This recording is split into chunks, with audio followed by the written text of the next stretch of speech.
Hello everyone, welcome back to the channel. So we are continuing with the class 11 legal studies series, in which we were doing chapter 2, right, organs of government. And in that we have, in the previous lecture, if I talk about, we have covered direct democracy, and in this we will be starting off with the second form, that is representative or indirect democracy. As we have taken up the topic that democracy as a form of government can be of two types. It can be direct democracy or it can be indirect democracy. Direct democracy was when the people themselves gather at a particular place, all people at the same time, at the same place they gather, and they take the decisions for the betterment of themselves. They themselves take the decision. Contrary to the Indian system, if I talk about, in India, the legislature or the government that the people vote for, they make the laws, they make the rules or regulations as for the people, and they are the representatives of the people. So on behalf of all the countrymen, those few people in the government, they have the power to take the decisions or make policies or rules and regulations that are important for maintaining peace, harmony, or for the smooth functioning of the state or of the country. So India is representative or indirect democracy, right? Direct democracy is when the people gather at the same place at the same time, and they themselves take the important decisions that would be for their welfare. Contrary to that is representative form of democracy, in which there is universal suffrage. Universal means that is common to all. Suffrage means right to vote. So everybody has the right to vote. Each and every citizen, if we talk about in representative form of government, then each and every citizen of the country has the right to vote. Certain age limits are there, and when the person crosses that age limit, then obviously he will be eligible for voting.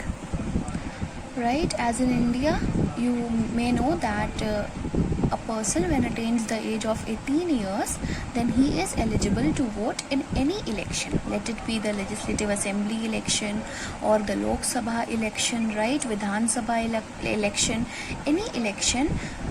If a person or a citizen, that is citizen of the country, if he gets the age of 18 years, then he is eligible to vote and choose the person or choose the political party whom he wishes to form the government, right? So representative form of democracy, universal suffrage, very important point in this. In this form, citizens elect their representatives on the basis of popular votes or popular faces. As I told you, there may be some independent candidates, or there may be some political parties, the national political parties that are very famous at the national level, like BJP if I talk about India. So I basically give the example in context of India so that it is easy to understand, okay?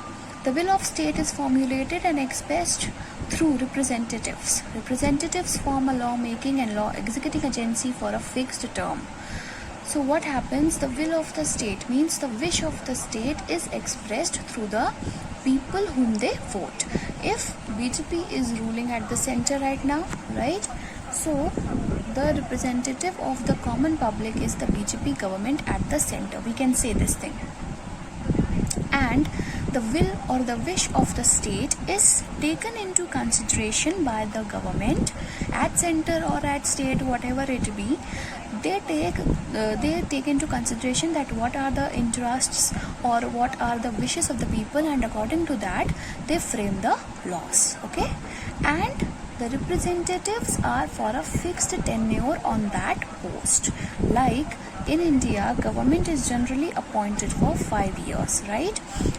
At regular intervals of 5 years, elections are held, and voting, people give votes to their particular candidates whom they wish for, and it may be that same person has come to power again, or it may be possible that another person has come to power, overruling that first person, right? So it may happen that the government is changed or government is same after 5 years also. So representatives, they make the laws. They are the representative or the delegates of the common citizens of the country, because they cannot gather at the particular place at same time in which it is asked to them. So they elect their representatives who will represent them or who will take the decisions for their welfare on their behalf. On the matters of governance, representatives are accountable and answerable to the public. So these representatives, that is the government, is responsible and answerable for the deeds, for the legislations, for the laws that they are framing. They are responsible and answerable to the general public. As observed by Garner, this kind of democracy resembles its pure form, in the sense that political power remains vested in people, but the two differ in respect to their exercise. That means Garner said that this indirect form of democracy is the purest form of democracy, because in this the political power is vested in the hands of the citizens only. Why? Because they only elect the party or the government or the person whom they want to rule, right? If that government has done something wrong, or if that government has framed a policy that is not vested in the interest of the general public, then that public will overthrow that government in the next election, in the next coming elections, right? That is the power of democracy. So it is the purest form wherein universal suffrage, due to which the people have the power to elect their representatives, and so the political power also vests in the general public only, because if they want, they can also overthrow the government in the next coming election. So there is a fear in the government, in the people who are having the post of government. They have a fear that if they do anything contrary to the wishes of the people, then they will not be elected in the next election. So they always keep in mind the interest of people and work accordingly, because everybody wants to remain in power, right? Everybody wants to retain that post of government, of governing, and if that post is snatched away from a person, then it will be that person will feel, obviously that person will feel bad. So they have a fear in their minds that we have to work for the interest of general public. If we don't do that, then they will be overthrowing us. So the political power has in the people. Thus all citizens have equal opportunity of participation in political affairs of state, in contrast to monarchy or dictator form of government. Political power remains in hands of people. So since it is universal suffrage, so everybody has equal opportunity of participation to vote and to participate in the political matters of the country. And this is not so in monarchy, as we have done already. In parliamentary system, the legislature and executive are related to each other by way of membership in two bodies and their accountability. So what happens in parliamentary system? Legislature and executive are interrelated and they are answerable to each other also. They are responsible for the works that they are doing. Legislature, if it is framing laws, then executive is responsible for executing them, for implementing them in the country. If legislature has framed a law which executive is not implementing, then legislature can intervene that why you are not implementing a law that is already framed by this organ. So they are answerable to each other. This form of government is well prevalent in India and UK.